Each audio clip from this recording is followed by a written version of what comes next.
what time it is. Marvin Devine, Huber, Axel, and you know how we do.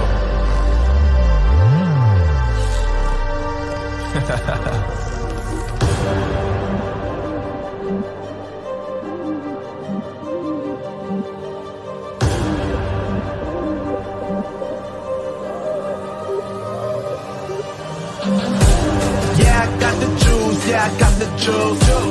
Whip game cool, make them look like cool. Always play it cool, that's the biggest rule. Forget what they doing, keep on doing that.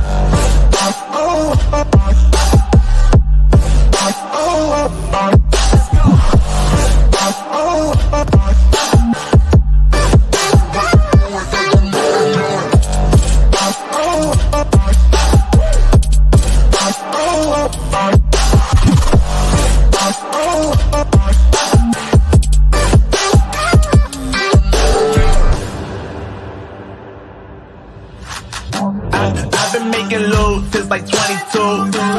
Ask me how I made it right here in the booth. I'm always pursued cause of what I pursue. That's greatness, yeah, I gotta make it, I got things to lose. Boy, wanna get in my crew, but you can't get in my crew.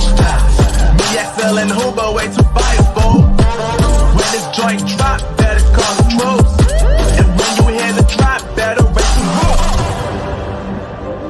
Better raise the roof. You already know what happens when we link up. Let's go. Yeah.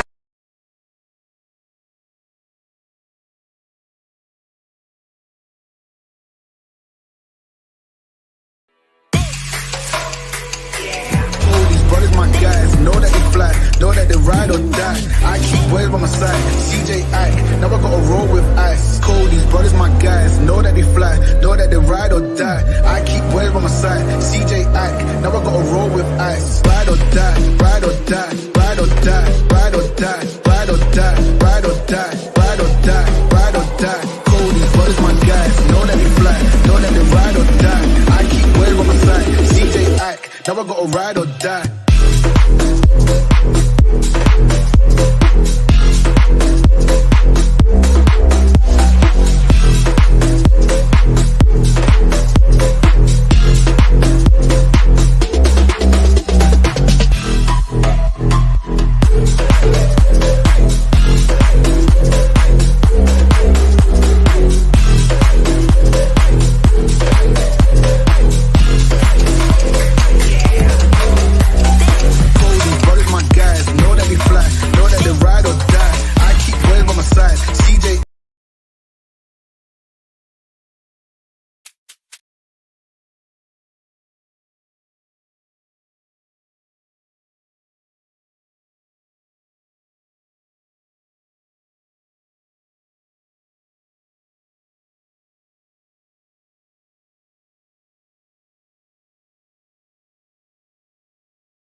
Yeah, let's get it. It's you against the world, better figure out fast who the hell you could trust if you wanna make it past all the fakes and the lust. Better figure out fast. Nah, this ain't what you want, you don't want it that bad. Can you give up all your stuff? Pay attention to the facts and forget the media. Figure out your own path. Can you figure out love, or do you feel wrath? Can you hone that feeling and create an impact? Go get it, if you want it, go get it. Get with it, ain't nobody gon' give it your ticket. Gonna take a quick minute, don't quit it. Figure out your own limit, life is a test of best. Make progress, figure out what is next and carve a path. Yes, no, they never second guess. Take a chance, no regret. If you wanna take a breath, give your blood and your sweat on. When everything just breaks from all of your mistakes, don't let yourself feel down. Don't let yourself just drown. Only when you've lost everything are you free to do anything. Only when Boom, boom, boom. This is Jared and I'm back. Hey guys, man, I'm super hyped. Man, I've got so much energy, so much excitement for tonight's show. You're really in for a treat. So you know what time it is. All right. I'm Jared A. Brown, and this is the Warriors Quest show. We interview, all right, we interview a chronic disease warrior, someone tonight who's looking for a living kidney donor. We do this every week so that we can get the information out there for this warrior who needs help. All right. So speaking of help, I need your help tonight. So don't be stingy. All right. Please don't be stingy. Please share. All right. I need your help to get the word out to everyone. So if you haven't already done it, please like and subscribe so that we can get this information out there to as many people as possible. Let's get this out to the masses. All right. And I need your help to share. I need your help to comment, drop a comment, and let's get this engagement going so that YouTube, Facebook, all right, so that the algorithm thing can work and do its thing. So I've got the show, all right. I've got some co-hosts tonight, and you're going to really enjoy what they're bringing to the table. They're going to bring so much, and I'm so excited to bring on again as a co-host. He's been here before as a co-host. I admire him. I so respect him. And then I'm going to bring on Sam, MrKidney, a kidney transplant recipient, an influencer, an ad for kidney warriors, kidney transplant recipients, everything organ donation. And then I'm going to bring on as well a double lung transplant recipient. All right. I'm going to bring on Terry. All right. Hopefully I get this. I'm going to try to say this slowly. So Terry Pilawa. I think I said that right. Terry, a double lung transplant recipient originally from Ontario, California. I'm going to bring on two co-hosts at once. So please give a very, very warm welcome, a Warriors Quest show welcome to these co-hosts. And let's get this party started. Here we go. Let's rock. All right. Here we go. Very, very special co-host welcome. Boom.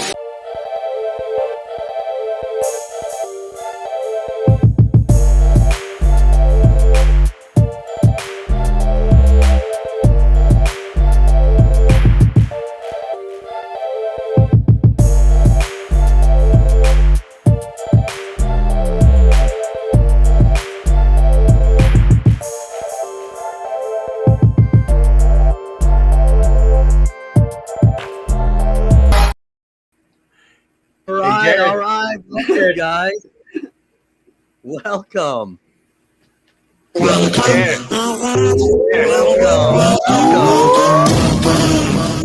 Welcome. I love the sound effects. Terry, thank you so much for coming on as co-host, because Crystal McKnight is, a very, very special guest tonight, and we're helping her. And we're spotlighting her cause, her need for a living kidney donor. So I failed to mention, Terry, you're also stage 3 for kidney disease. And so you're so much more involved in the kidney disease community as well. And so, Sam, I'm gonna start with Terry first. And so, Terry, please introduce yourself for those who may not already know you. Your story is amazing. We're going to, if you would, just kind of introduce yourself, and then we'll have Sam reintroduce himself. Then we'll bring on our special guest. Okay? Okay. Hi, my name is Terry Pilawa, and I am a double lung transplant recipient, and I want to mention a tissue recipient too of my nose, of cartilage. Nice. Yeah. And that happened last year, November. And I was sick with pulmonary fibrosis back in 2000. in 12. That's when I was correctly diagnosed. And in order for me to survive, I needed a double lung transplant because with my disease, there is no cure. And so then I was very, very sick. I was put on oxygen. I was bedridden. And I was placed on the lung transplant list at USC Keck Medical here in Los Angeles. And on June 23rd, 2015, in my hospital room with my husband with me, I received my call. And my surgeon called me and told me that I had donor lungs. And the first thing that came out of my mouth, because I always remember this, is, where are they? Where are they? Where are they? That's all I wanted to know was, where are they? And, Oh, wow. and she said, they are here. So, of course, I had mixed emotions. You know, I'm very grateful that someone said yes to donation to save my life.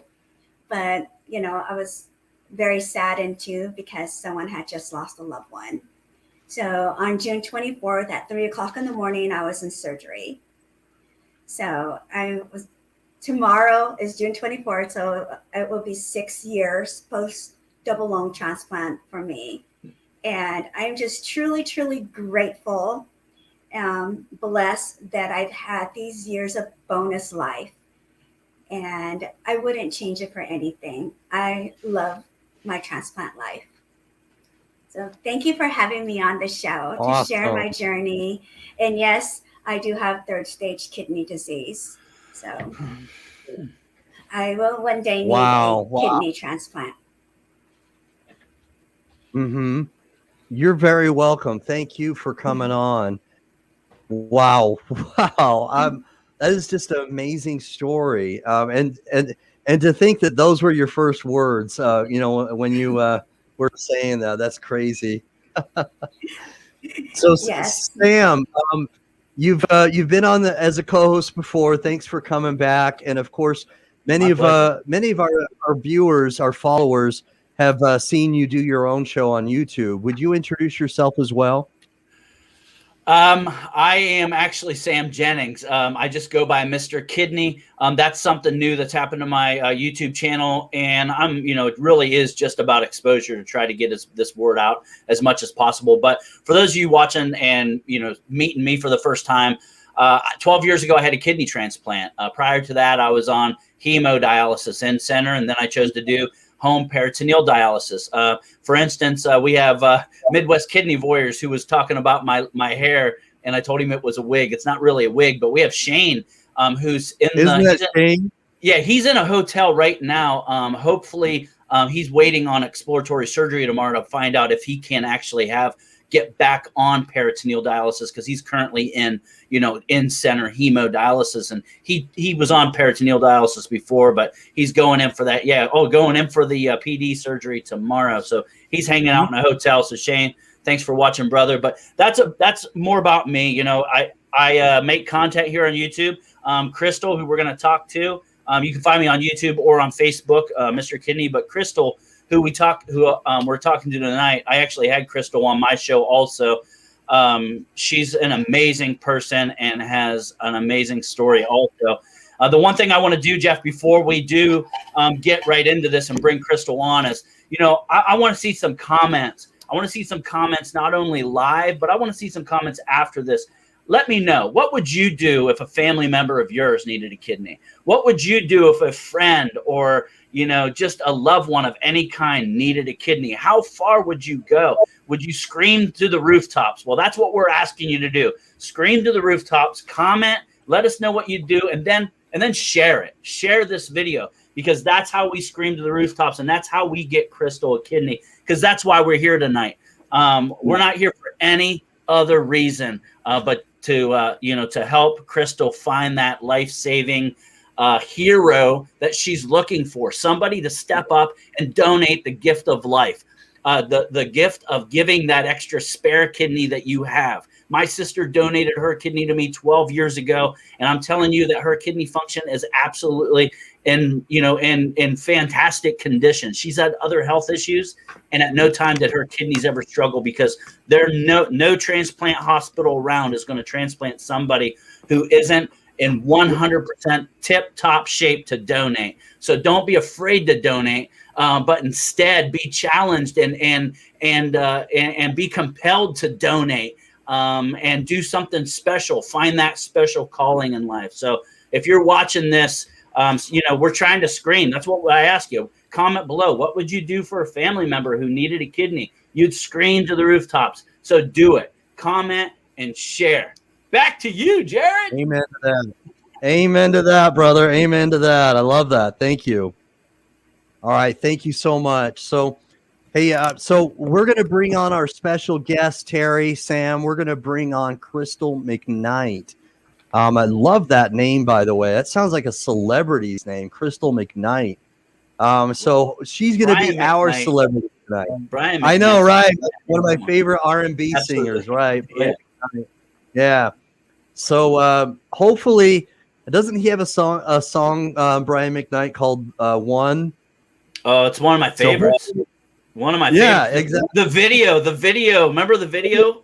Oh my He's in a gosh, plane yes, accident. Yeah, it's wild. Yes. It's a great video. Yeah. Right. Yeah. So let's bring her on, and maybe we can find out if she likes Brian McKnight. And if anybody's watching who does like McKnight, drop a comment. Let me know, because I love his singing. And hopefully, just like that song One, we can find the one that can be her living kidney donor. So good. Yeah. So yeah. Everybody, I'm gonna play the intro now, and let's bring her on. Here we go. Very VIP intro. Here we go. Here we go. Hit the like button.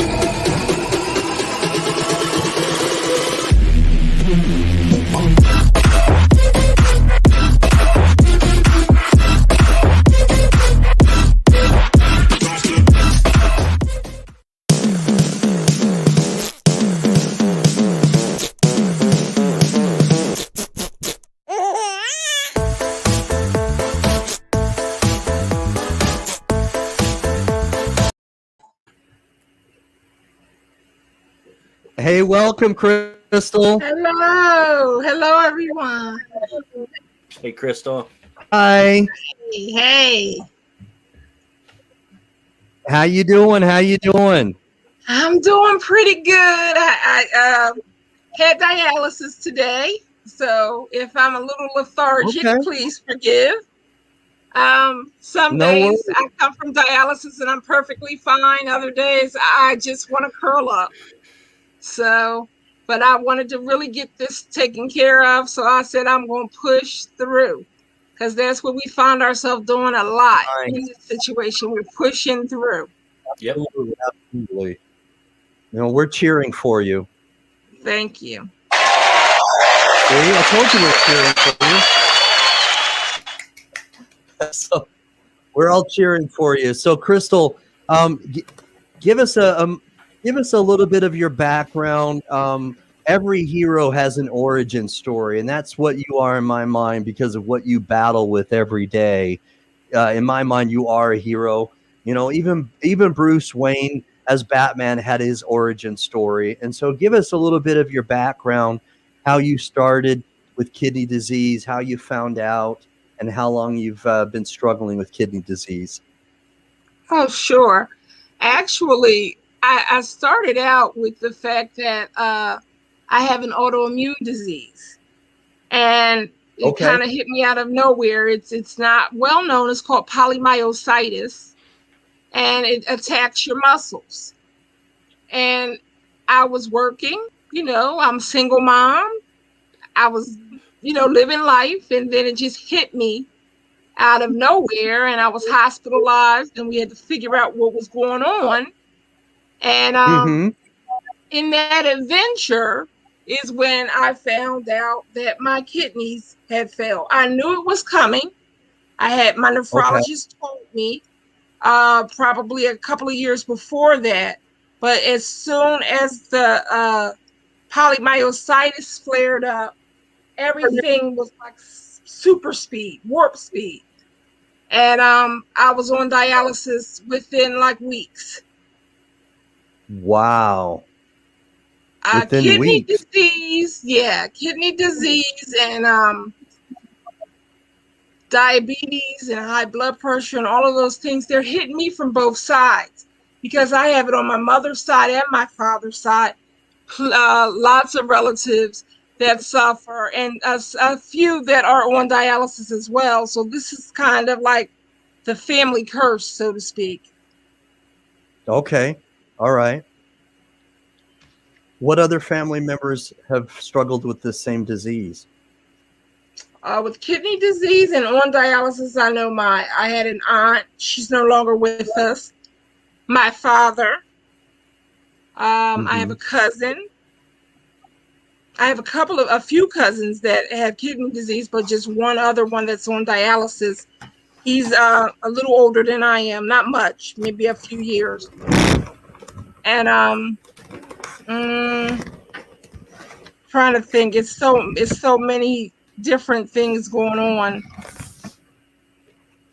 But those are the main ones that I'm in contact with that I know that are battling things right now. My cousin and I are both saying that we're going to go out here and we're going to find, because we're both O+ blood, which is a blessing and a curse. It's a blessing for everyone else because we can contribute to others, but we can't take from anyone but O+. Right. O negative or O positive is what you can. Right.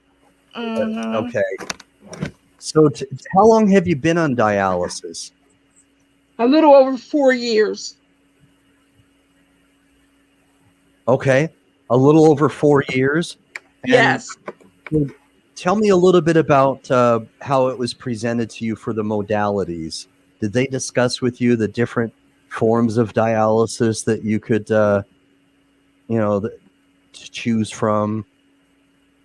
Not initially, no. It wasn't until I had been on dialysis for quite some time before I understood that there were other forms of dialysis, for instance, that you can do at home. I had no idea that was something that I could do. Okay. Sam, we've talked about this a little bit before, is that it varies like from region and from state to state, but in some cases when I've interviewed kidney warriors, it's being talked about more and more about different modalities. And then there are cases where it's not being presented very well to kidney warriors, kidney patients. What's your take on that, Sam? Oh, I'm going to try to stay positive on this one because 12 years ago, it kicked me right in the ass. Bureaucracy, insurance, I can go on and on why they wouldn't suggest a certain modality. But for me personally, that's the only thing that I can say, for sure. In 2009, I was in a hospital in Dayton, Ohio, in full renal failure. Not realizing I was in full renal failure, but within 5 days had to decide on doing in-center home hemodialysis or getting checked out of the hospital that day and coming back the following Monday for a peritoneal dialysis catheter surgery to be installed. And so right there in 5 days, not knowing anything about really kidney disease, dialysis, anything, I chose to do peritoneal dialysis. But it wasn't much of a choice because I was on in-center hemodialysis for, almost 3 months until they were able to get the PD catheter working, because that's not always a 100% guaranteed shot that it's going to work. Right. So those were the two options I had at the time. There wasn't a home hemodialysis option. Now that, fast forward 12 years, that's some of the things that I dig into on my channel, Jared, is those different modalities and spreading that word that there are other options out there. I'm not trying to sell one over the other, but because there are options, it does make it easier if you can find one that gives you the most optimal health that you're looking for. So PD was that for me. I was just fortunate, though. Not everybody can do PD. So I do know home hemodialysis is a real option, and it's going to become a more common option in the future due to some laws that have been passed, executive orders signed, that type of thing. I'll tell you who's really good to talk about that is Jim Myers. Jim really understands the laws behind that, and him and I had a really good visit on my channel talking about that. Jim has a legal background, so he can say it with a lot more eloquence than I can. I'm just I'm just a trailer salesman that had a kidney transplant. That's all I am. And trying to share the word, you know. Yeah. No, it's good. So Crystal, are you doing in-center dialysis now, or what? How are you doing dialysis currently? Yes, I'm in center. Yes. Okay. I'm in center. I think for me personally, that's what I need to do because of my other challenges. It would take a lot to do it here. I would need so much more help.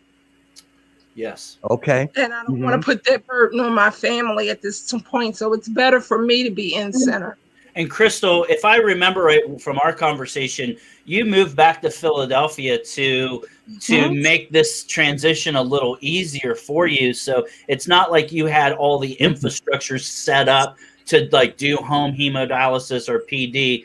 So yeah, that's why I said there's no one size fits all when it comes to this disease, especially like with Terry being a stage 3, you being on dialysis. I'm going to assume end stage renal disease like myself, because we're still transplant patients are still end stage renal disease. That transplant is only a treatment, and I'm only as good as that treatment provides, and how well I take care of myself too. So I don't want to take over the conversation, but I know that Crystal's really tired right now.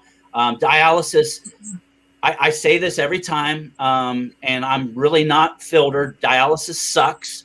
There's no way around it. Anybody who's ever done dialysis tells you it sucks.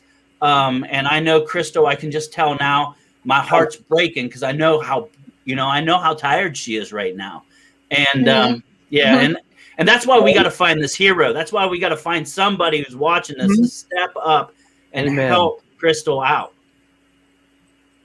Amen. Amen. I like that, Terry. I like that. All right. So have a heart, let's find a donor. So I can only imagine how, wiped out you must feel, after having gone to dialysis. Yes, I'm going to sleep well tonight, but I actually have I have to go do a stress test tomorrow. Excuse me, I have to do a stress test at the transplant hospital.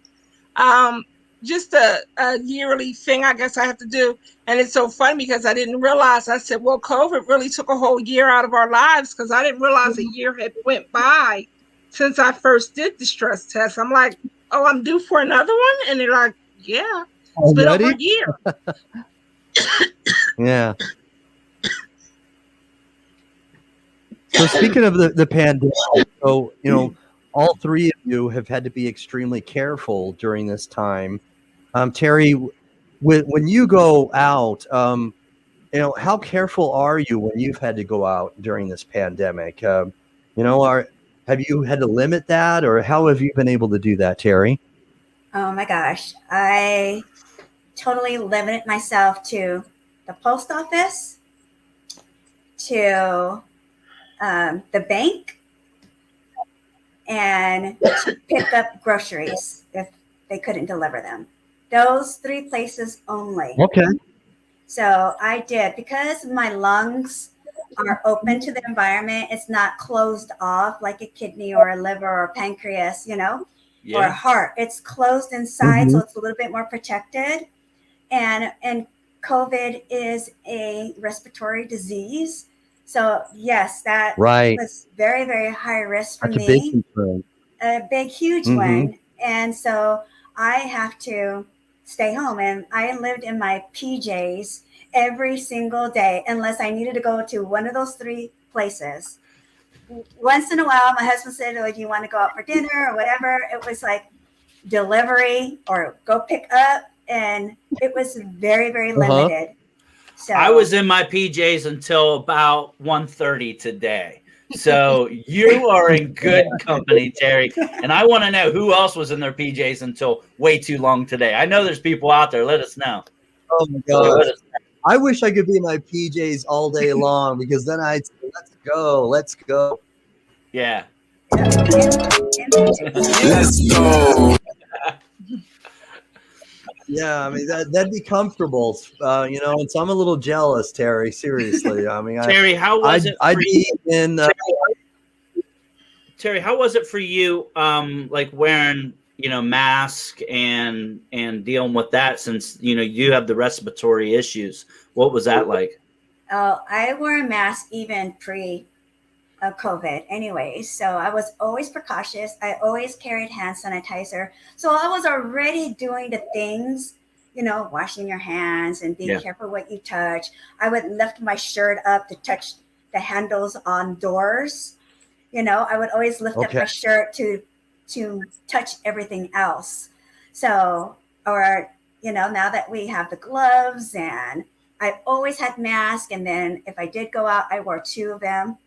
So I was always protecting myself, always, because if not, then I have too much anxieties, because it's the what ifs. And I know, because I have a group called One Breath Foundation, and it's a support group, and we help others as well going through lung diseases and other organ diseases, such as Crystal's too, which I'm going to hit her up and see if she needs our help for One Breath Foundation. And so, yes, it's like, take care of yourselves. And I was doing this already pre-COVID, so still continuing to do it, because I have too much anxiety. Like I was saying, it's the what ifs. And I already know some of people who are post-transplant with the lungs who've had COVID. And I know some who have made it, and I know some who did not. And they all end up in the hospital, and I don't want that for me, because I love life so much that I will do whatever it takes to take care of me and keep my lungs healthy. This gift is so important to me, because somebody said yes to donation, somebody said yes, and I'm living their daughter's legacy. This is my donor. Her name is Maria as well. Oh, wow. Oh, wow. Wow, that's awesome. Isn't that fantastic? This is my donor. And I was very fortunate. Out of like what they say, it's like less than 3% of people get to meet their donor families. I got to meet my donor family. So I was very, very blessed. And they gave me this picture of her. So, yeah. So I have to do whatever it takes. And it means a lot to me to take care of myself and to honor not only my donor, but my donor's family, that I'm living my best life, and a healthy life. So to just live out her legacy, Maria's legacy. It really gives life a new meaning whenever you're able to have your life extended by an unselfish, act from another human being. Because somewhere along the line, it just has to, it will change. Not has to. It will change your life. There's a saying that we have 2 lives: the first life we live, and the second life after we realize we're going to die someday.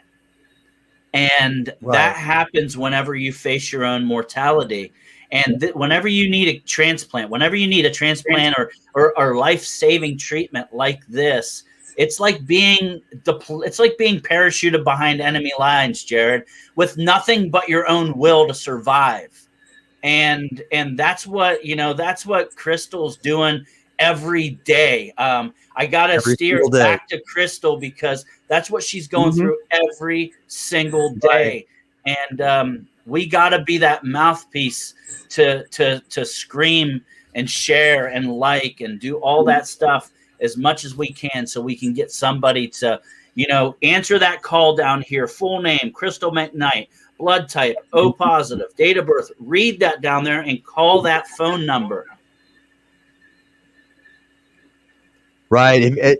If you haven't called that number already, or if you haven't looked it down on the screen, please. All right. It's just scrolling across.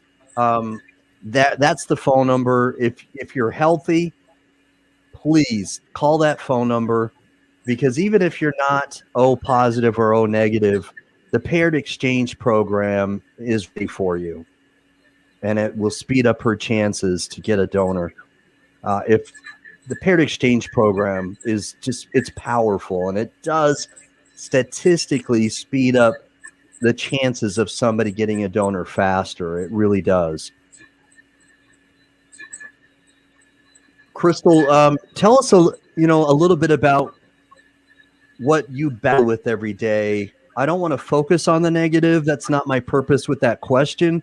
But I think Sam is right in that we really need to bring to light some of the things that make you battle every day.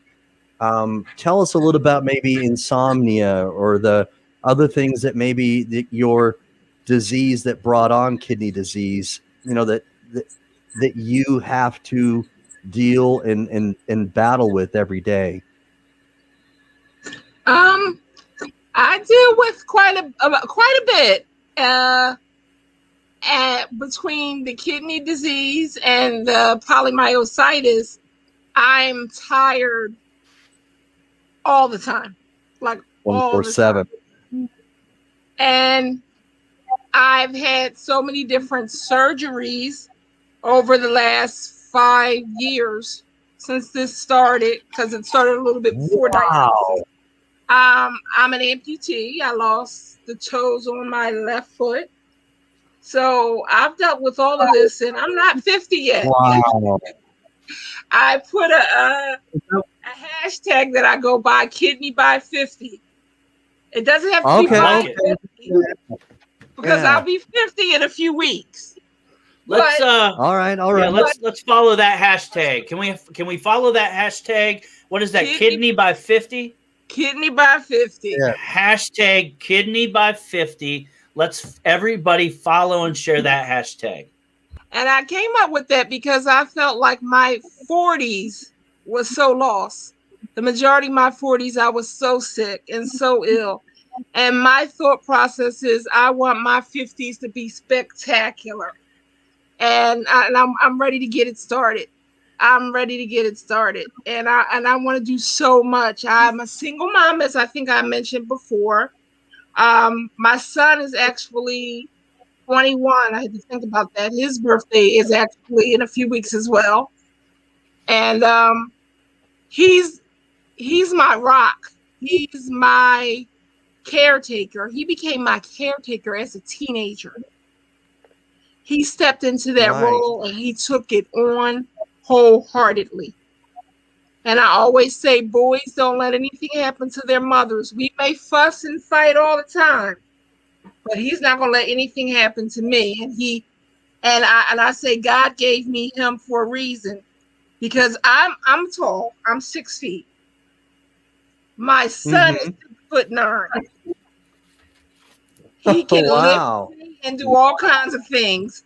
And I said, that's why God gave me that big boy, because I needed him to be able to help me as much as he does. Amen. Crystal, amen. You have one of the reasons why you moved to the place that you are at, because you have a chairlift. Isn't that right? Yes. What I did, I moved back to my childhood home, my mother's home. Yeah. And we have actually 2 chairlifts, because there's 2 flights. And it took a lot of getting used to the whole chairlift thing, because I came from an apartment. Everything was all on one floor. But it's how I have to get around now. Because is your balance? How's your balance because of your toes? So I'm sure that has to throw. Yeah, I'm sure that throws your balance completely off. You know what? Actually, not the toe situation didn't throw my balance off. Okay. The way I have a wonderful podiatrist, and the way he did that surgery. If you look at this foot, you don't know. Like if I have a sock on, you don't know I'm missing toes. He has it shaped just as if I have toes. Fantastic. So he did an excellent job. My balance is off, I guess, for other reasons, but it's totally off. Dialysis, probably. They're Right. the culprit. Yeah. But dialysis is a grind, man. It's a grind. It will wear you down. It'll wear everything you got. It's not a joke. I mean, this is why we have to have this kidney transplant for Crystal, because look, I wish we could have recorded our conversation before we got on talking about Terry and Jared and I were talking about the brain fog, that fog that Crystal deals with on a daily basis because of the kidney disease, because that machine doesn't do what a kidney can do for your body, what a living kidney can do for your body. Here I was laying in a hospital bed in a cardiac ICU unit, healing from a kidney transplant, central lines in both sides of my neck. I was connected to everything, and 36 hours later, I felt fantastic because that kidney started getting rid of all that poison that causes that brain fog, that causes all the misery that is kidney disease. So there's nothing like it. That's why we got to get somebody to step up here and call that 215-707-8889 at Temple Transplant Center and donate a kidney to Crystal. Please. We got a party in our 50s. A lot of people don't realize. They think, oh, well, you're on dialysis. So, yeah, dialysis is a blessing and a curse because it is keeping me alive. But it's not doing near what a kidney needs to do for you. It's doing the bare minimum to keep me alive, but I need so much more.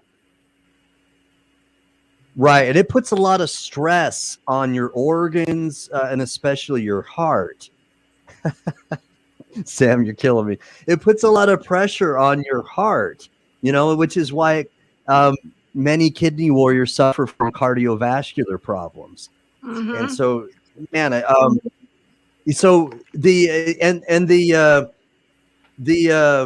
you're talking about your equilibrium being off. I have interviewed many kidney disease patients. Many warriors talk about that equilibrium being off, and it makes me wonder if that's connected to the brain fog, and that same sort of thing. Is it just, your balance is off for some reason because of that? I'm not sure, but I've had many warriors say the same thing. I had vertigo terribly. On dialysis to a point where I mean, I wanted to just escape something. I couldn't. It was bad. It was constant dizziness. Thank goodness it didn't last that long, but it was serious. Vertigo can be very debilitating for sure. Yeah, Lisa Baxter, she's dropping so much knowledge in this chat, talking about all the stuff in dialysis.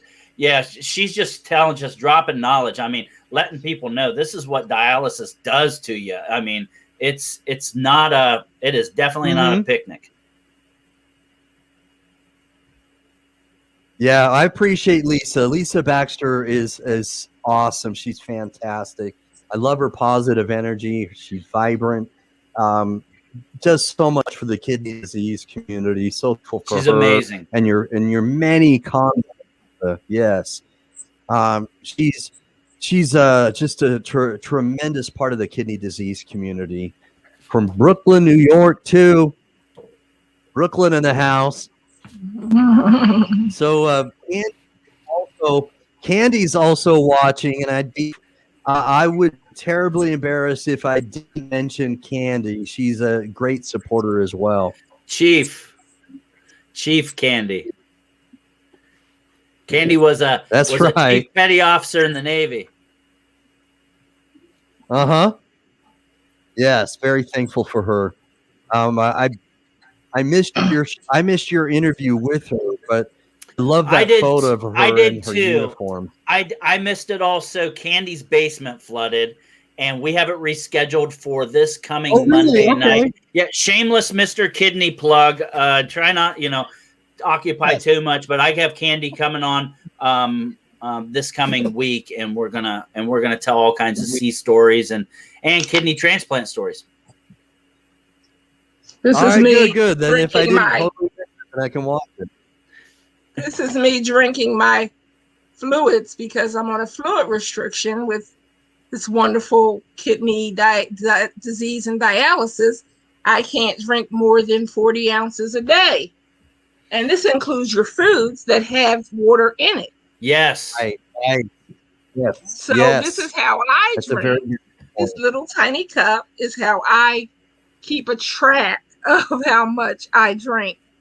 The only good thing about dialysis is that I feel like I can drink so much because most of my day was on dialysis, and now I got all night to get like 40 ounces. That seems like so much.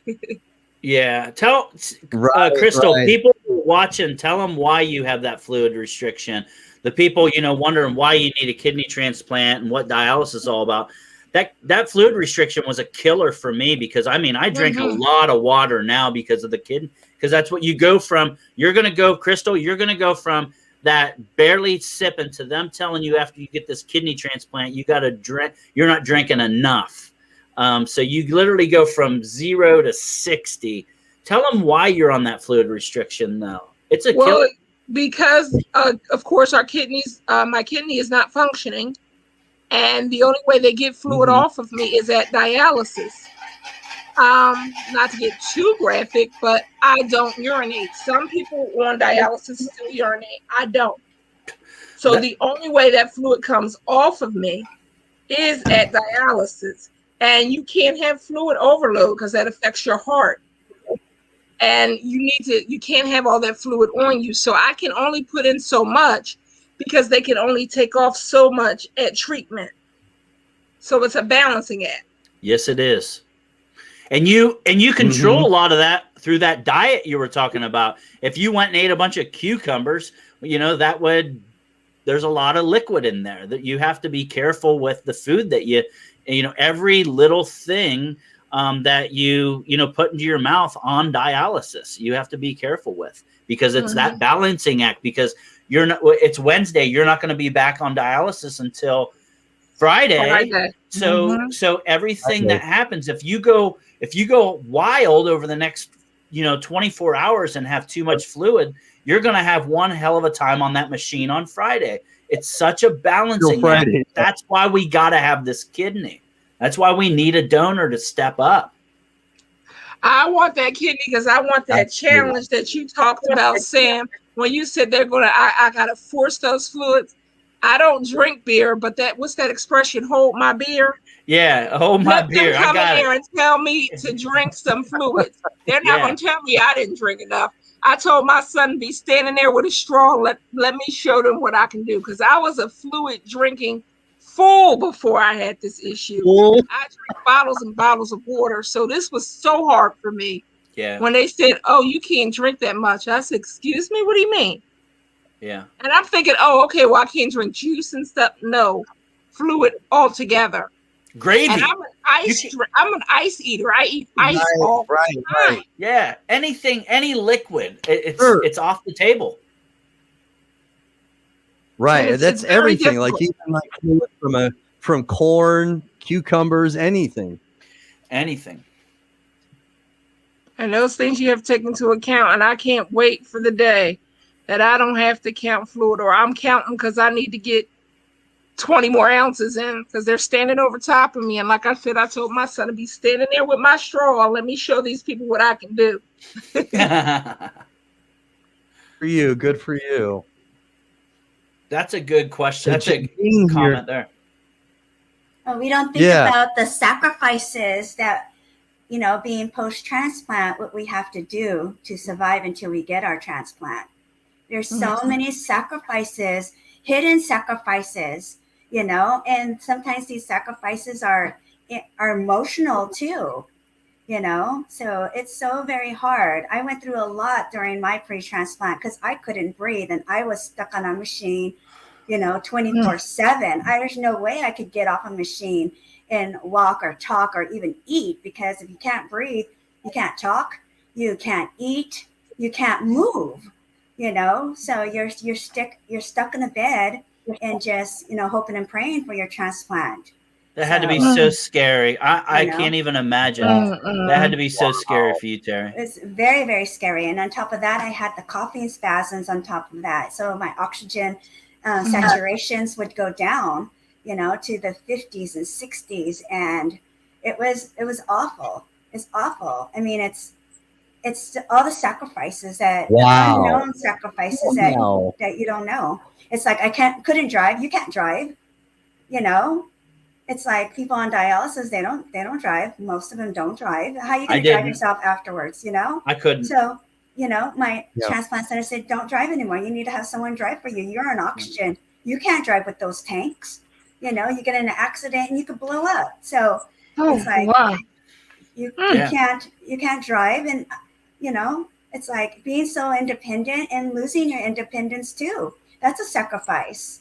Being a single parent. And then I have a young son too, who also took care of me, pre and post transplant. And still, he works a full-time job and he's still like, Mom, how are you doing? How are you doing? It's just automatic now, for him. I only have one child as well. So, it's all of those, hidden sacrifices, and not that what people could see, but emotional wise as well, what it does to our mental health, what it does to our families, what our families see, especially our children, Terry, I said that the whole time I was sick.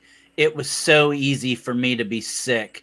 I dealt with a lot of emotional issues like you're talking about. I dealt with a lot of anxiety, panic attacks, you name it, because that just comes with being sick. And I still deal with that. I wake up every once in a while, and it's been 12 years, and I still deal with it on a daily basis at times.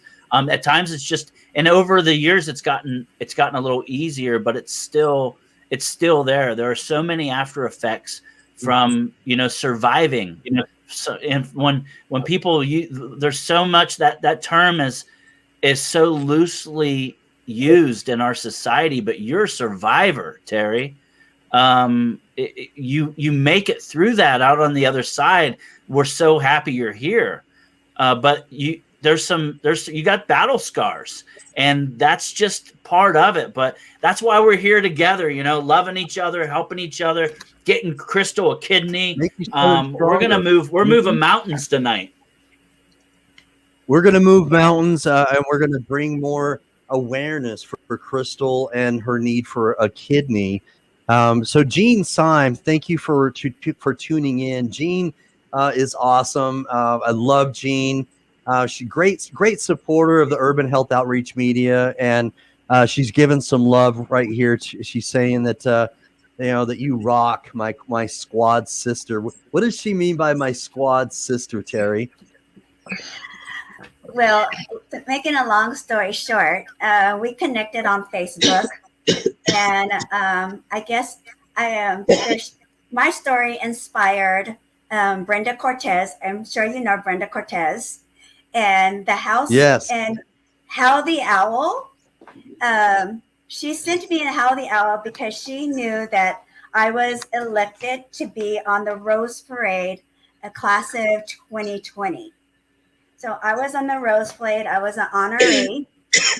Oh wow! That is amazing. Yeah. Wow, you were a float rider honoree. That is so amazing. Wow. Wow. And, that was my float. Oh, where? Yeah. That was my float. Wow. Oh, wow. And so then, wow, Brenda Rose, Cortez, we're talking about the Rose Parade. The Rose Parade, yeah. Yeah, so Brenda Cortez reached out to me, and we know the story about How the Owl, right? Help others with love.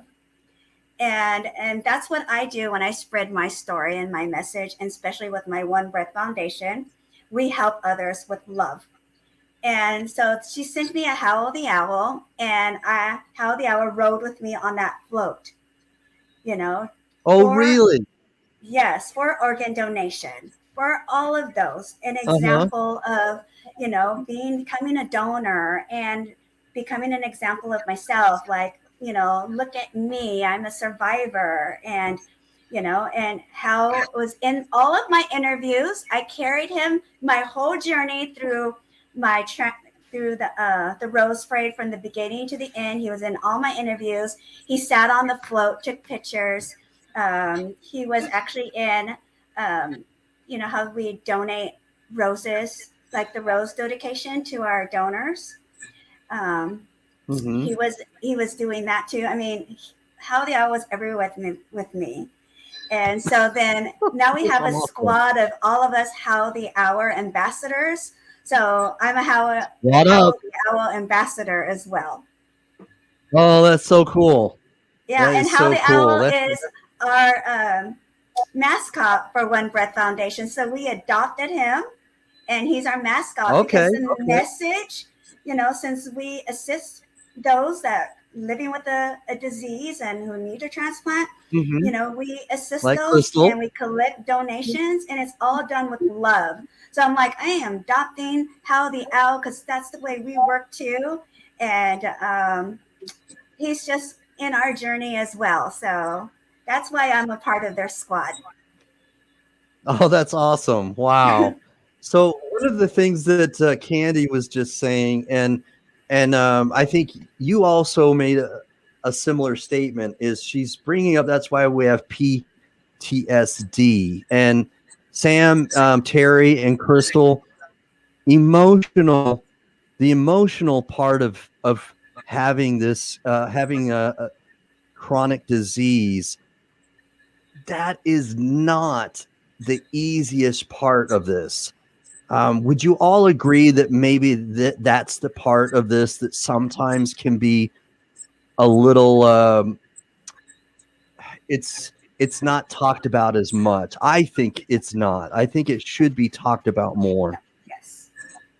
Yes, I totally agree with you, Jared. It needs to be talked about because this is not something that your doctor is not going to discuss with you. And that's why we urge everybody to be in a part of a support system and be a part of a support group. So you're with others that know the emotional part of it, and to get more education like we're doing right here. Because I had a really difficult time post transplant, because in my brain thinking that, okay, so when I get my lungs, I'm going to be the same. I'm going to be able to go to work again. I'm going to be able to go swimming. I'm going to be able to, take a nice hot shower. I'm going to be able to do a lot of things. That's not the case. That is so not the case. I struggled a lot. And so then I remember my mom taking me a shower when I was on oxygen. This is towards the end stages of my disease.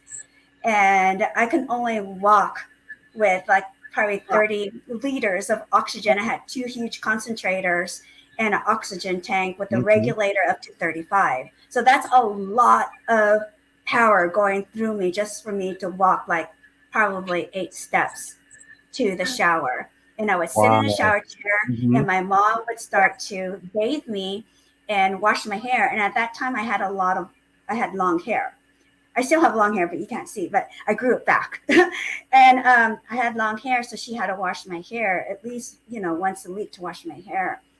And having all that oxygen on, I couldn't breathe, having my head back and the water would go back, right? Well, sometimes she would like jerk it and the water would come up front.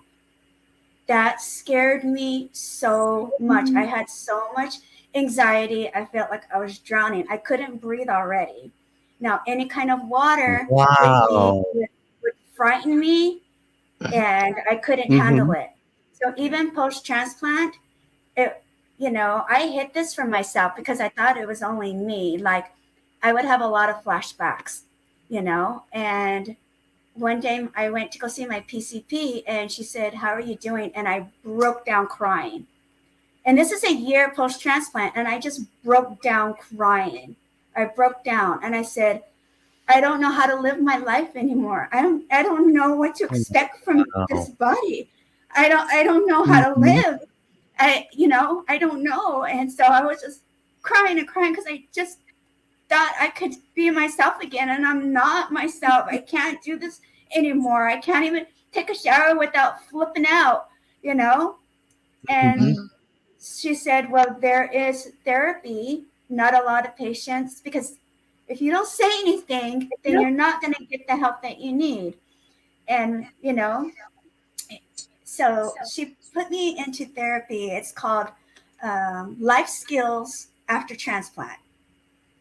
And it's just occupational therapy to go through. So they're just coping skills. So I was diagnosed with PTSD because I would have the flashbacks, and the things that I used to feel emotionally, and then emotional wise comes physically. Because today I would take a shower and I would hurry up. I can't even enjoy it sometimes. I would feel shortness of breath. I'm just doing it to myself, I'd start my purse breathing, and then I would feel like I need to sit down because I'm exhausted. And it's all mental, emotional, and then it hits you physically, So I learned coping skills, and I have to go back to learn my coping skills. Like, I'm okay, I can breathe, I have 2 new lungs, and say that to myself over and over and over again. I mean, tomorrow's going to be 6 years. So I've been doing this already for 5 years, and still I go through the emotional part. So,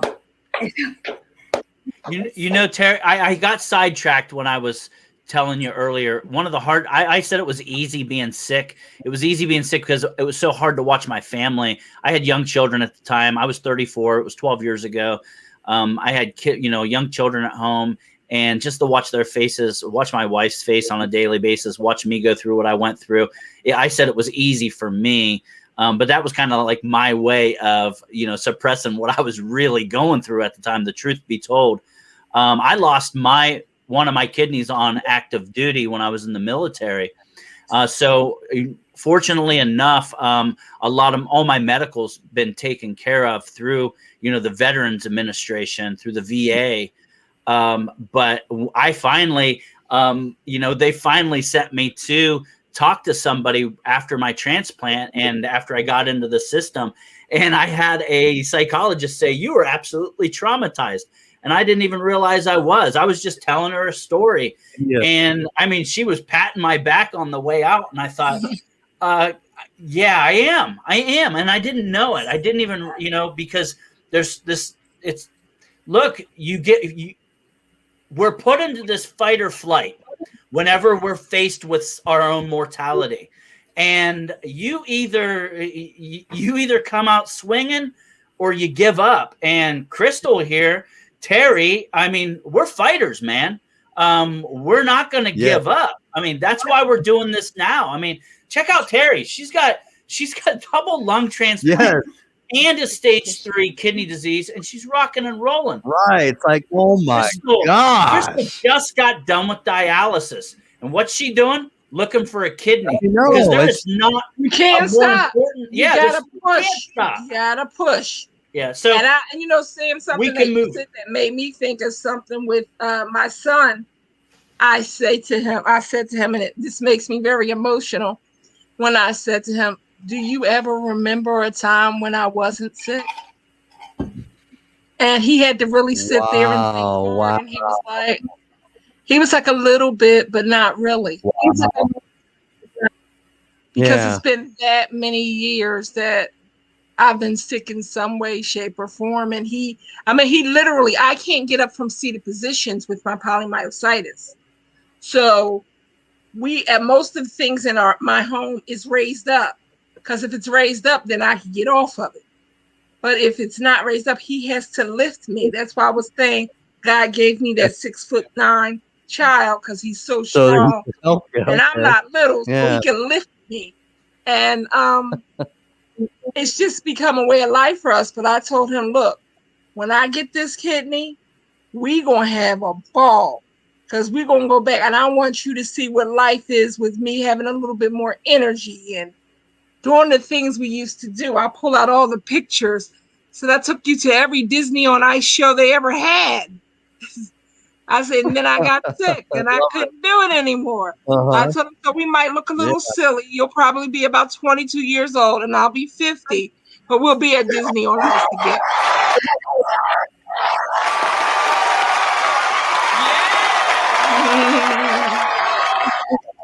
And that's it. That's what I ask a lot of people too, Crystal, is, tell people what's going to happen in your life once you get this kidney, because you just said it. Your life's going to be, you can live a fulfilled life again. You don't have to live a life of constant fight, constant battle, constant illness. You can get back to living life and, living that one day at a time. And not to mention, feeling good too. I mean, it stinks not feeling good. Jared, there is something. Go ahead. I'm sorry. No, I'm sorry. I just read what Shane just put here, and it just made me smile a little bit. Shane, so far since I've met Shane, there hasn't been a day he hasn't made me laugh, by the way. My God. Sorry, guys. My apologies. Can I share one thing?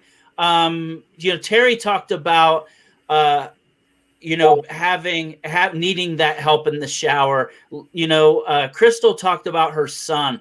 I mean, look, everyone sees me now and it's like, oh, MrKidney, he's fine. But I laid in an ICU bed and I didn't want to use a bedpan.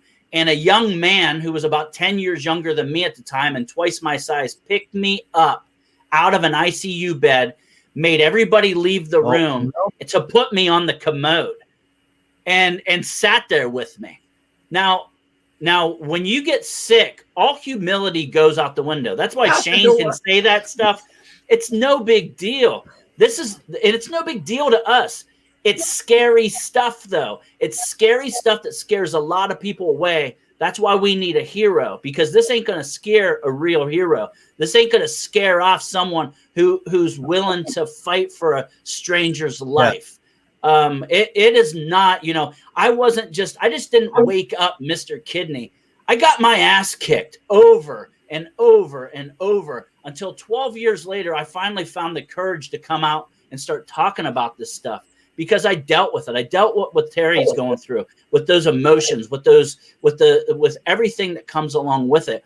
I felt so much guilt that my sister had to give me a kidney. That's something that people don't talk about. It's real because there's this obligation that we have after someone gave us our life back to fight and everything we have to keep this thing going, because we don't want to lose that gift. So there's so much that goes into this, and there isn't, they really do try the transplant, or I should say like the dialysis clinics, they have social workers. There are certain things that they do try to help people through, but there's nothing like peer help. There's nothing like somebody who's gone through it before, or a collective of all of us together. So hang in there, Crystal. We're going to find you a kidney. There's no question about it. Wow. I love it. I can't wait. I can't wait to be on the other side of this journey and be able to share what I've gone through to help others, because what you guys do is absolutely beautiful. And I had an aunt, like I said, that was a dialysis patient, and I used to talk to her every day. When she would call me when she got home from dialysis, out of breath, and just would say, I'll call you later. Because she had to talk to me every day. And I knew some of her struggle, but I really didn't know enough.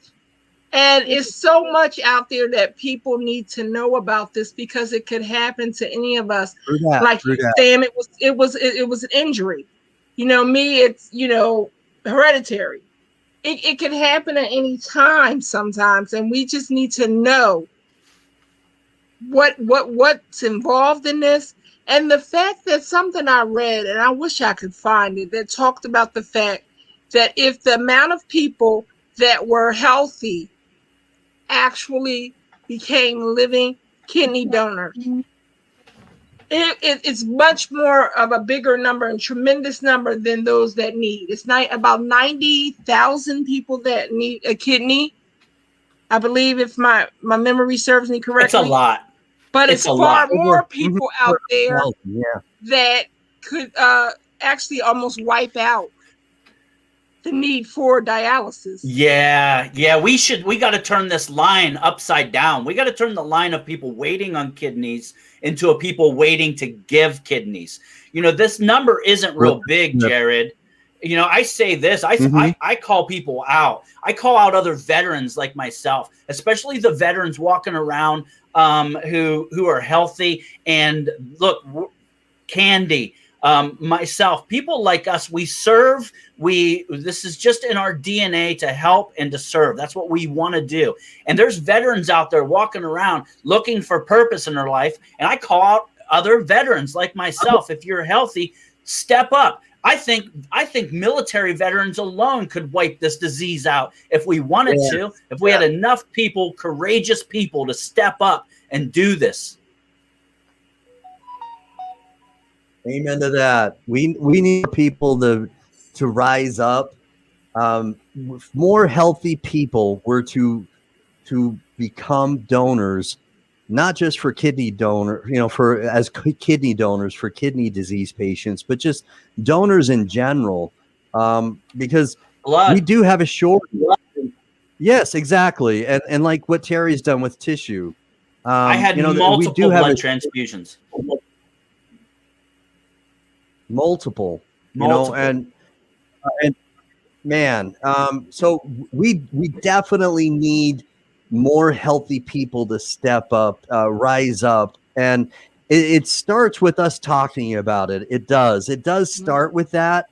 But the other thing that happens is that if somebody's watching this now or as a replay and you're getting inspired by Terry's story, if you're getting inspired by Sam's story, if you're getting inspired because of Crystal's story, then please don't just be inspired. Do something and act on inspiration. My twin brother, all right? My twin bro, Jeffrey A. Brown, Jeff, he has an equation that he talks about. It's prayer plus faith equals action. And you can't do one without the other. Okay, and you could put hope in there too, but you've got to have all of them for that equation to work. All right, and so if you feel inspired, which gives her hope, then act on that and do something inspiring yourself and become a living donor for Crystal. So hashtag become a living donor for Crystal. All right, or give me a kidney by hashtag kidney by 50 again, like she started. I love that. If you see down below, it tells you my date of birth is 7/17/70. We ain't got much time. We got to get that kidney before 50. Yes, we do. All right, guys. So my twin brother, he's and I've got some. I love the comments that are coming in. Thank you so much, because the comments from Jean, from Lisa, Candy, so many different people. Right here, Gina saying that Terry is such an inspiration. Thank you to your angel donor, Maria, for saving your life. So proud to call you my friend. Great comments tonight from people. My twin brother saying thank you for supporting Crystal. So we've got so many great comments. Shane's been commenting, of course, tonight as Midwest Kidney Warriors. We've had Lisa Baxter. So many people commenting, and I totally, I'm totally thankful because it's by doing that and commenting, sharing, smashing that share button, and making this as interactive as possible. We're allowing YouTube and Facebook we're putting the algorithm to work. Okay, absolutely, it's going to help us. Yes. We're making it work, all right? It's bound to us when we do that. All right. And it can't help but make it visible to other people. All right. Whenever so please you hit that like continue. button, whenever you hit that like button, it lets everybody else know that likes this kind of content that we're out here. The YouTube, Facebook will refer this content to other people who haven't seen it. So you interact with the app, you interact hitting the like button, you interact by sharing, by commenting, by doing everything that you can do will bring more awareness, just like Terry's saying, to Crystal, to that link, to get us a donor to step up and give this gift to Crystal. Amen. So what we'll do is we're gonna end this because I want to thank you everyone for watching, especially Crystal, because you've had dialysis day today and you still came on the Warriors Quest show. So again, a warrior does that, and I want to commend you. Really am thankful that we're getting your story out there. I'm honored to get to know you. I'm honored to be able to advocate for you tonight.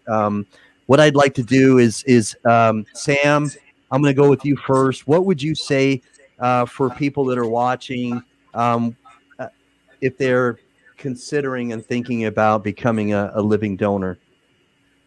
Jared, after 12 years of having a kidney transplant myself, of living, my life, I can go. I got to keep this short because we got to finish this up. But I could go on and on about how great my life has been in the past 12 years because of the gift that my sister gave me. Crystal is such a young woman. She has so much life left to live. And one simple act of somebody who is called to do it. I call this my calling. After 12 years, I was called to do something bigger and better with my life than I've ever done. And there's other people out there who are looking for that same feeling, that same gratification. And if you're looking for that, you don't have to look any further. You have a spare kidney in your body. You will live a absolute normal life without that kidney.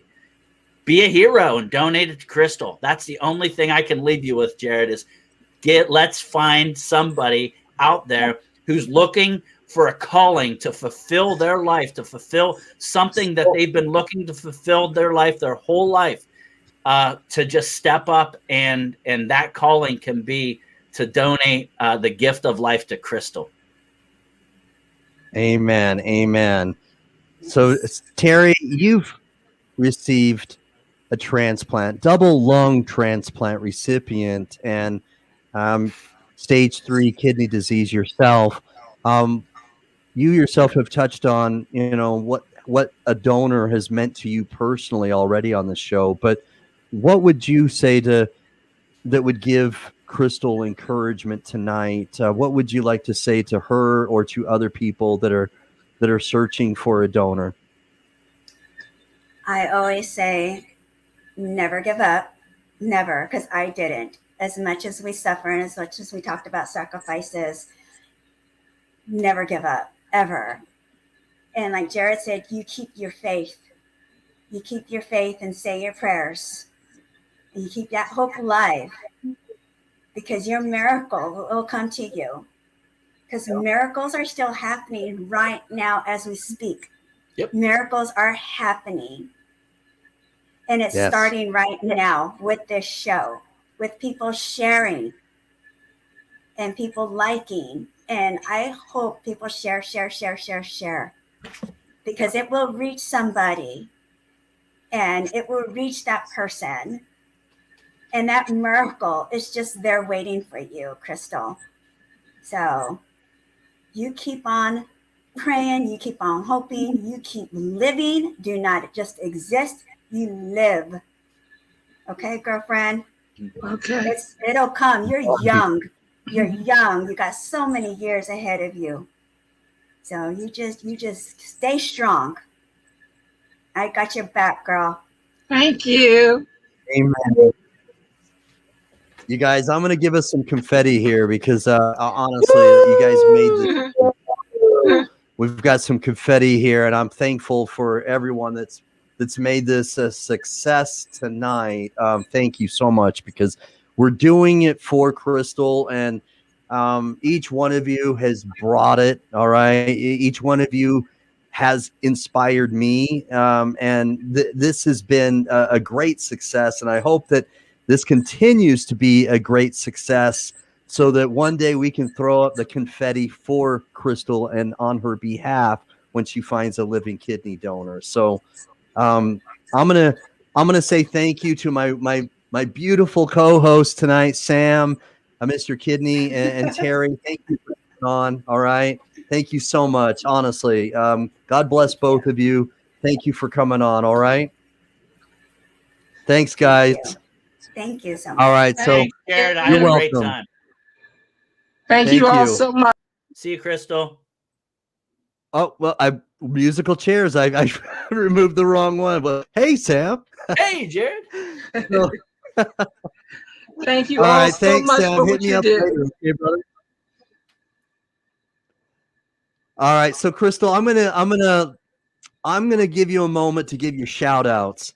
All right, tell us your shout outs and maybe anybody whom you'd like to thank, and just your thoughts before we end the show. Okay. Okay, I always thank you, your brother, all of the advocates out there for what you do. It's absolutely beautiful, and you put so many of us in touch with one another. And we touched upon that, how important that is for us as far as what we're going through, not just physically, but mentally. So to have that support is tremendous. So I'm so thankful for you guys. I'm thankful for everyone out there that does any and everything they can do. You know, everybody doesn't have that calling where they're not well enough to be able to donate a kidney, but when they like, share, comment, just get my message out there, it just helps me tremendously, and I'm so grateful for everyone that does that as well. And I guess, like I said in this interview, my biggest supporter, my biggest I can't call him a cheerleader because he's a boy, but my son, that we bump heads daily.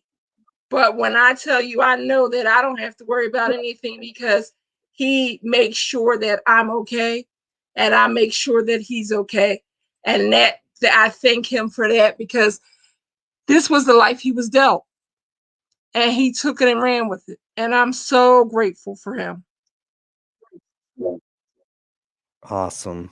Wow. Thank you so much. And if he's watching right now, I'd just like to personally thank him for giving you so much support and encouragement when you need it, because he certainly sounds like your rock, and that's a godsend, because as everyone whom I've interviewed needs, and everyone whom I've interviewed will attest to this, you can't do this alone. And God to send you such a support is wonderful. It's amazing. So thank you. I want to thank him, if he's watching, for doing that, because you battle every day. You're wearing boxing gloves, so to speak, every day, and you've got somebody in your corner. It's him, it's me, it's Terry, it's Sam, Mr. Kidney. It's Gene, Syme, it's everyone that's watching and everyone that will watch this. They're in your corner, and I want you to know that, honestly, is that we're all in your corner. We love you. I appreciate it. I do, and I thank above everything and everyone. I thank Jehovah God above, because if it's not for God, I wouldn't be here, and I'm so grateful. I don't sit back and say, oh, woe is me. Why is this happening to me? I look at the things that God gives me and make sure that I'm okay in this journey. And I feel confident that he's going to make sure I get this kidney. Amen. Amen. I believe that too. I do. God is acutely aware of everything that you do. He loves you. God bless you and your family. All Thank right. you. You too. I'll continue to pray for you. And I hope that everyone who's watching will do the same and give you the same support on a constant and regular basis so that we can celebrate your success soon. Okay. All right. Thank you. All right. Bye-bye, Crystal. All Have right. a good Bye-bye. night now. Good night. All right. Bye-bye. Guys, wow. We've been extremely inspired. I know that this has inspired me. It's been overwhelmingly gratifying to see the support that you've given Crystal McKnight tonight. I've had amazing co-hosts who in their own rights have inspired me as well. And again, my only request is that if you have been inspired, all right, and you feel as though you've gotten encouragement and you've been moved, so to speak, because of what you've heard, please act on it. All right. The number down here, okay, like it reads here, she urgently needs a kidney. Crystal McKnight, blood type O, negative or positive. A date of birth here. The call that phone number 215-707-8889. All right, Temple Transplant Center. If you can't donate, then please share this information to somebody who may be healthy enough to do that. All right, donate shares, so to speak, if you can't donate. And let's get this information out there to the masses. Thank you again for your support. Thank you for giving Crystal support. I'm going to find the outro. Please like and subscribe so that we can give more people who would like to get their stories told, give them the same support as well. All right. Thanks for your overwhelming response and your support for her tonight. We'll be back next week, Wednesday, 8:30 Eastern Standard Time. So have a beautiful and blessed evening, guys. Thank you so much for watching. I'm finding the outro. Give me a moment. Here we go. All right. Here we go. Here we go. Boom. Here we go. Here we go.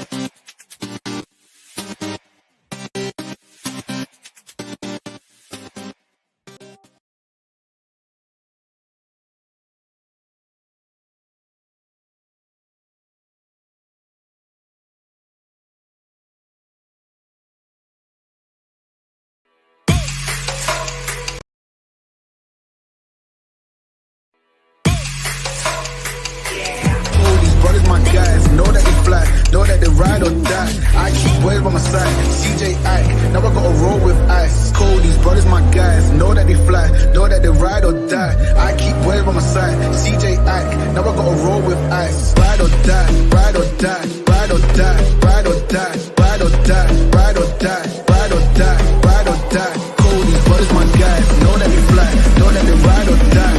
I keep boys by my side, CJ Ike. Now I gotta ride or die.